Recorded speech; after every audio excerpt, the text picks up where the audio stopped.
Mr. Midnight Raven, and today we are going to do a kind of checklist for your wedding preparation. So basically, when you start planning your wedding, you're going to find that you probably get overwhelmed and you're not sure what to do. So this is a kind of what to ask different parts of your wedding. So what to ask the venue, what to ask the caterers, what to ask the florists, questions you need to be asking so that you can get your preparation and your planning and your budget and everything running smoothly. So we're going to go through questions for your venue, your catering, your flowers, your dress, your photographer, and loads of others. And we're going to have a look through the kind of questions you should be asking, because the sooner you ask these kind of questions, the quicker you can plan your wedding, plan your budget, and then you can de-stress. So the first one we are going to look at will be the venue.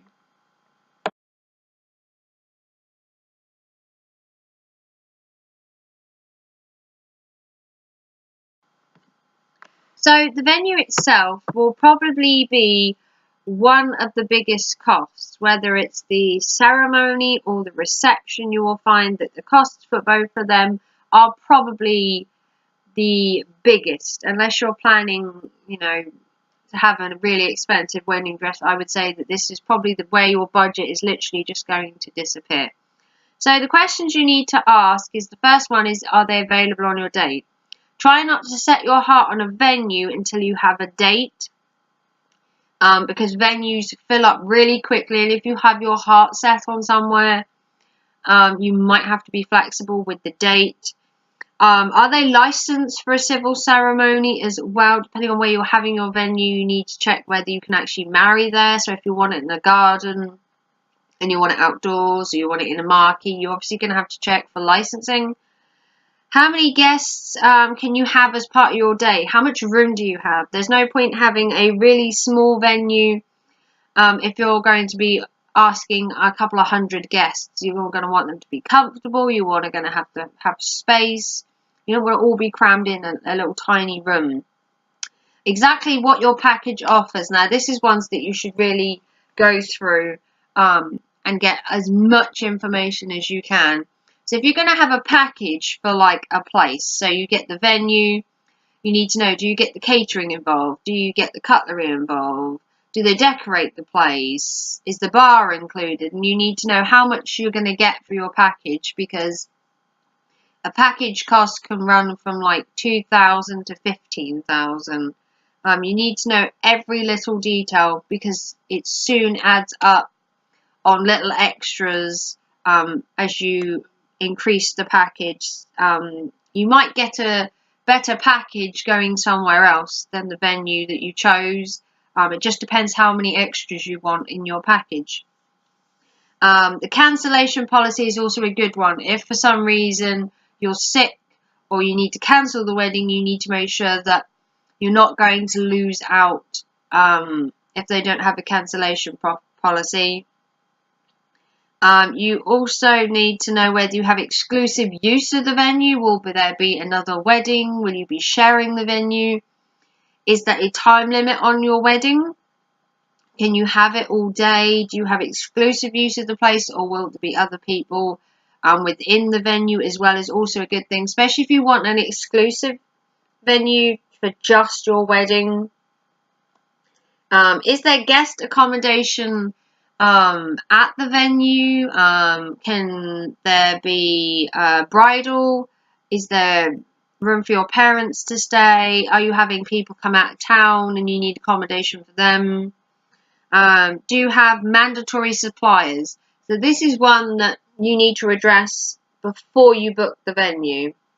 So if you choose a venue you like, and then you're like, well, I want to bring a different caterer in, and they say no, you need to check all the details of your venue. So if you're not allowed to bring your own caterers in, then maybe it's not the venue for you.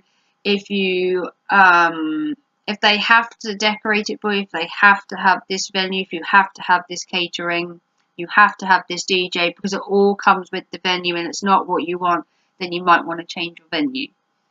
So the next thing we're going to look at is the caterers.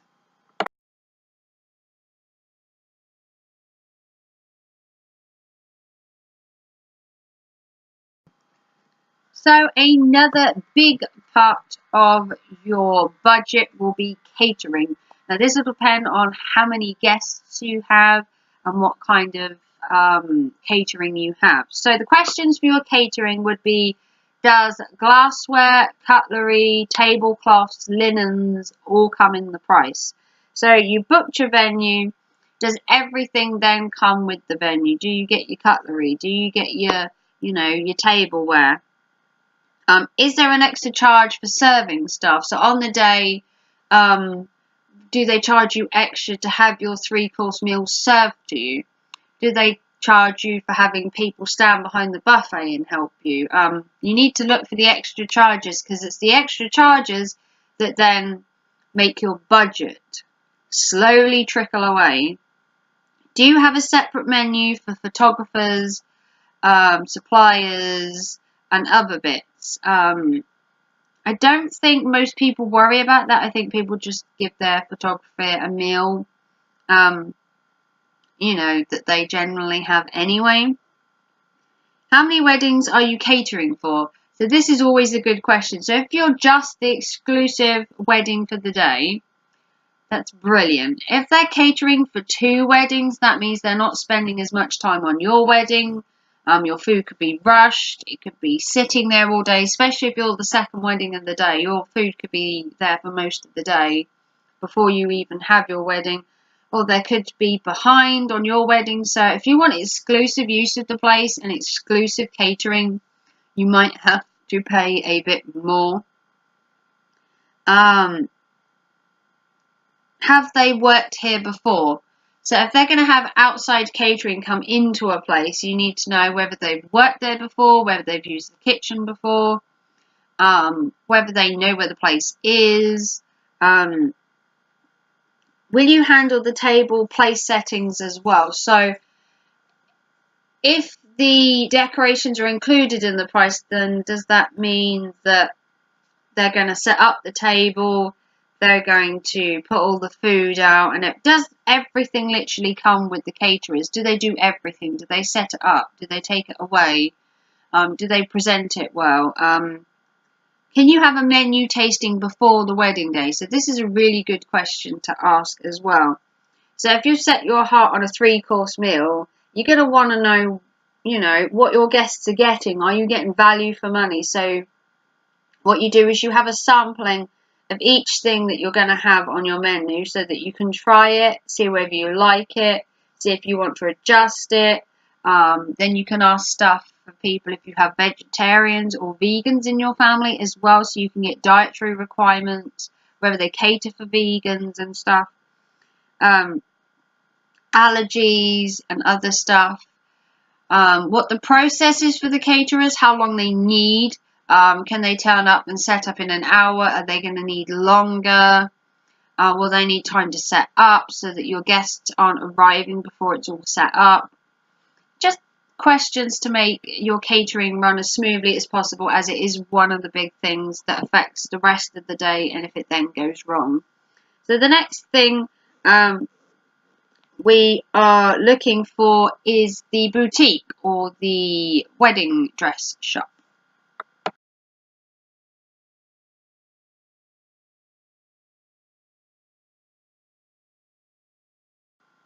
So obviously you're going to need a wedding dress. That goes without saying. You can't possibly turn up to your wedding without a dress.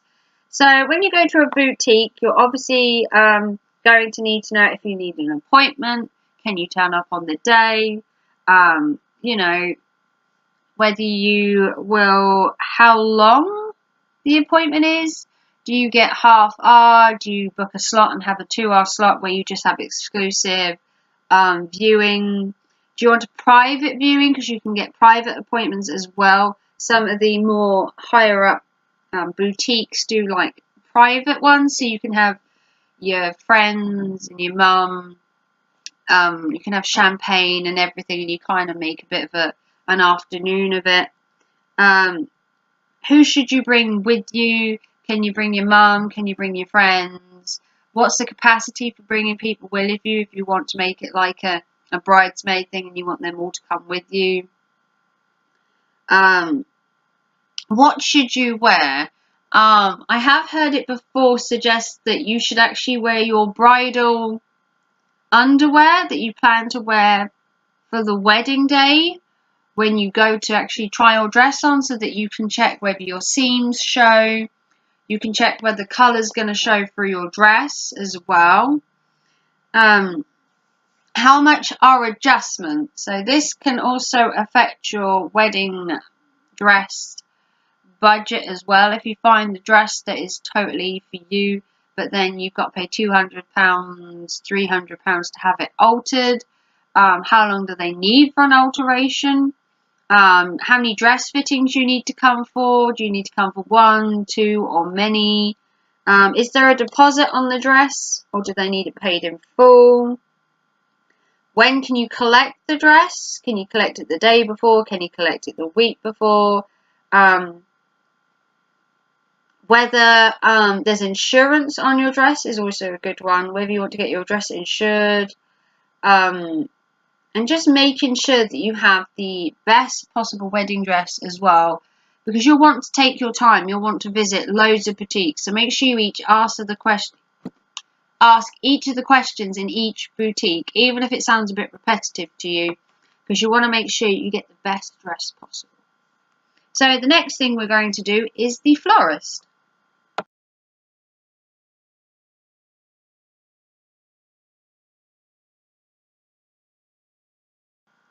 So the florist is the next one. So the florist itself can be really expensive. I myself am not a big connoisseur of flowers.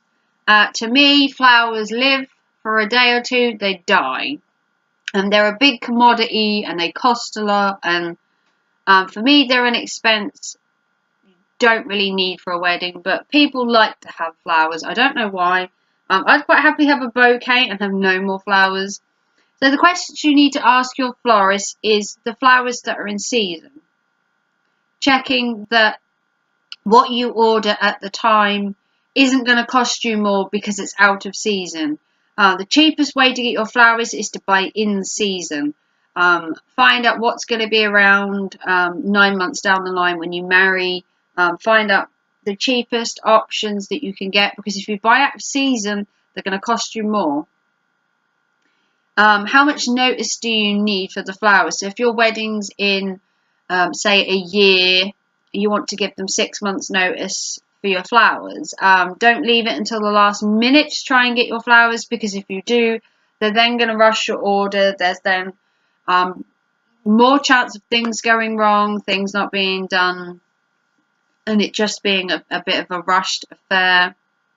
At the venue, will they come and install the flowers themselves, or are they just delivered to the church and then you will have your groomsmen or whoever put the flowers up?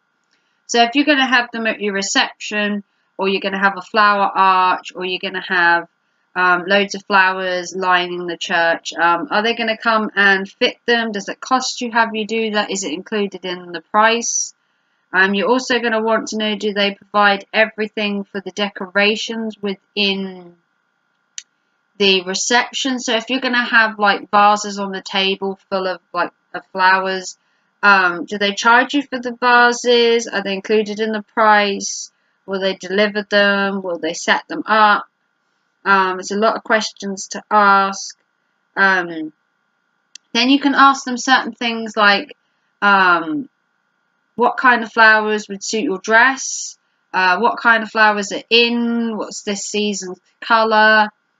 How many flowers you really need for like a certain area. So if you want to cover a certain area of the church, they could give you an idea of how many flowers you need, how much you would need, because you don't really want to be paying over the top for flowers, because for me they just die. Flowers always seem to be like one of the most expensive things, second to like your venue and catering for a wedding, and I just don't know why, because they literally just die. You have them a couple of days and they die. And what do you do with the flowers from the wedding? I mean, I think if it was me and I had flowers for my wedding, I would probably donate them. I used to work in a care home, so I would probably take them to my care home that I used to work at, and I would give the flowers to the old ladies and gentlemen in there, and it would just decorate the place of it instead of just throwing them away. So that's my little bit of charity there. So the next one is your photographer.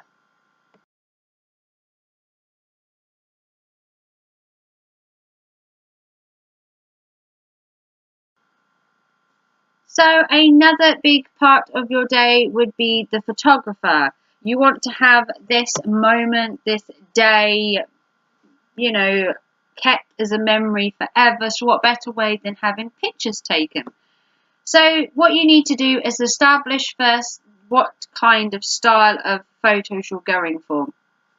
Do you want everything from the bridesmaids getting ready in the morning to the ceremony, to the registration being signed? Do you want him at your reception? Do you have certain pictures? Do you want it, basically, do you want it so it's structured, so he has a list of basically what you want? Or do you want him to like freestyle and just catch moments like off guard? Do you want to make it funny? Do you want to have a serious wedding? So you can kind of ask different questions. Does he have insurance? So if for some reason the pictures were damaged, they were ruined, he couldn't deliver them, he didn't turn up, then to make sure that you were covered. What would happen if he was ill, or if his equipment failed? So if he was ill and he didn't turn up on the day, obviously you would probably be compensated for it. If he filmed your wedding and then for some reason the video didn't take, or the pictures didn't work, or there was something wrong with the exposures while being developed, you know, what's the protocol behind that? What happens? How long does it take you before you can see your wedding photos? Most people go on holiday and have their honeymoon straight after their wedding. So it's likely to be 2-3 weeks, maybe even up to a month before you receive your photos. Depending on how many you're having done, whether you're having them framed, whether you're having them digitized and stuff. Will there be a pre-wedding shoot? So some people like to get together and have their pictures done like in the morning, where the bridesmaids are getting ready and everything, and then they can have a photo shoot of just the brides together or just the grooms together. You can also have like a mini shoot between going from the church to the reception. Some people actually go off and have like a mini shoot as their first pictures as husband and wife. So if you're having it in like a church, they will go to a nearby garden or a nearby park or wherever they chose to have their wedding, and they will have a mini shoot with just the two of them, just the bride and the groom. And then obviously you can have loads of pictures done. I went to a wedding before and they had all the family pictures done after the wedding, and then they went off to have a private photo shoot, and then they arrived at the reception. Will there be any additional costs for the photographer? Do you need to pay for his dinner? Do you need to pay for his accommodation? Do you need to pay for his travel to and from the wedding? So that can all add up as well. You also need to ask how long you plan to be there. Do you want him there from first thing in the morning getting ready right up until you finish the evening and he sees you throw the bouquet at the end? Do you just want him at the reception? Do you just want him at the wedding? That way you can get a good clear price of how much it's going to cost you. Who holds the image copyright? So if he takes the pictures, do you hold the copyright for the pictures? Can he use the pictures in promotion of his business? So you need to establish the rights for the pictures, whether you give permission for him to use them for further advertising for his company or further advertising himself if he's freelance. And then the next thing to ask is the cake maker questions. So for me, cake maker questions is probably more important than flowers by a long shot. For me, the cake is kind of a statement to your wedding reception. You walk in that room, you see the decorations, and there is just this mammoth, gorgeous, highly detailed cake. So the cake for me is important. Some people will have a 2-3-tier cake, some will have a 5-tier cake, some will have cupcakes, some will have one giant cake. So the questions you need to ask would be the size of your cake. Are we talking 50 guests? Are we talking 150 guests? Because obviously you don't want to be stingy on the cake and have 150 guests and a cake that's this big. You need to make sure that your cake size kind of matches how many people you're going to have at the wedding. The choices of fillings. So if you want vanilla, chocolate fudge, red velvet, do you want a fruit cake, do you want jam? There are like so many fillings to a cake now. You can have lemon, you can have it plain, you could literally stick anything in a cake mix nowadays. Could you try a sample? Can you have a cake testing beforehand? Can they work to a design that you have, or do they prefer to have you look through their design book and pick one they've done previously? So are they open to having you design the cake and then they try and match the design, which is probably sort of what I would do. I have an idea of a cake I want. Will they provide the stand? Will they provide the table the cake is on? Do they provide a cake server? Do they provide the knife? Do they provide where it goes?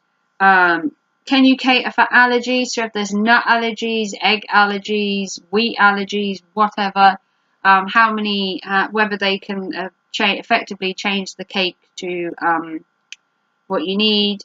Do they deliver it on the day? Do they deliver it the day before to you? Do they set it up on the day? So these are all questions, and obviously asking whether it's included in the price is always a big one. Everything you ask, you should ask, is it included? Does it come with it? Does this happen? How do we store the cake? So if you're given the cake the day before the wedding, how do you store it? Where do you store it? What temperature do you keep it at? Because you really don't want your cake just to be a great big smushy melt. How long does the cake last? So if you get the cake the day before, they made it that day, the wedding's in 2 or 3 days, or how long does the cake last, depending on how long you want it to last. So the last one is the entertainers.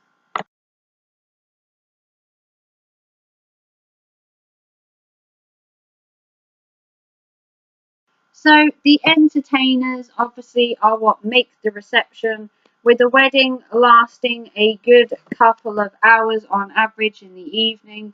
An average wedding will last sort of 4 or 5 hours for the evening. It's time to have your meal, have a dance, have your cake. So a wedding in the evening can go for 4 or 5 hours on average, including obviously going to the wedding as well. So they're going to become a bit restless. They've waited you to get married, they've waited you to have your photos, they've waited for dinner, and now they just want to let their hair down.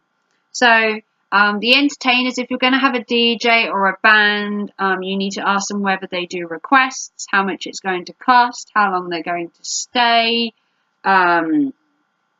whether they require a meal as well. How much space do they need? So if you're having a DJ, do you have enough space to have a DJ? Or if you're not having music, if you're having a clown or a magician or whatever else you're having, you need to allocate space.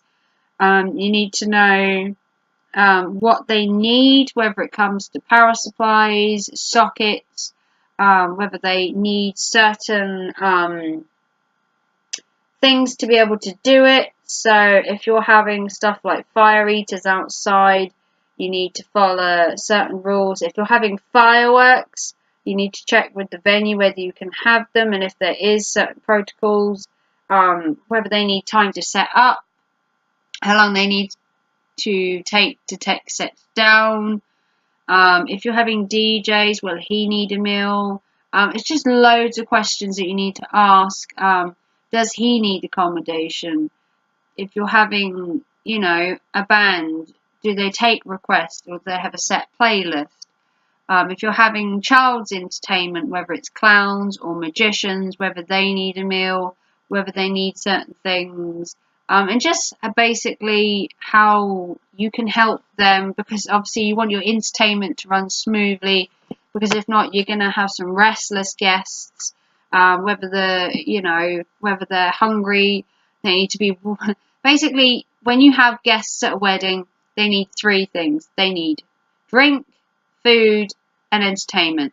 The only way you're going to keep your guests at your wedding is to feed them, feed, water, and give them some entertainment. If not, you're going to see your guests being very bored and possibly leaving, and you do not want an empty room on your big day. So if you like this video, please like and subscribe. I have many more wedding videos. If you like this video, give it a thumbs up so I know. If you want to share this video with your friends, family, and whoever, please do so. You can also check out my Plan Your Wedding Day playlist, which will appear around here with all my wedding info. I have many more wedding videos to come. So please like and subscribe, and I'll see you very soon for another video. Take care and thanks for watching. Bye!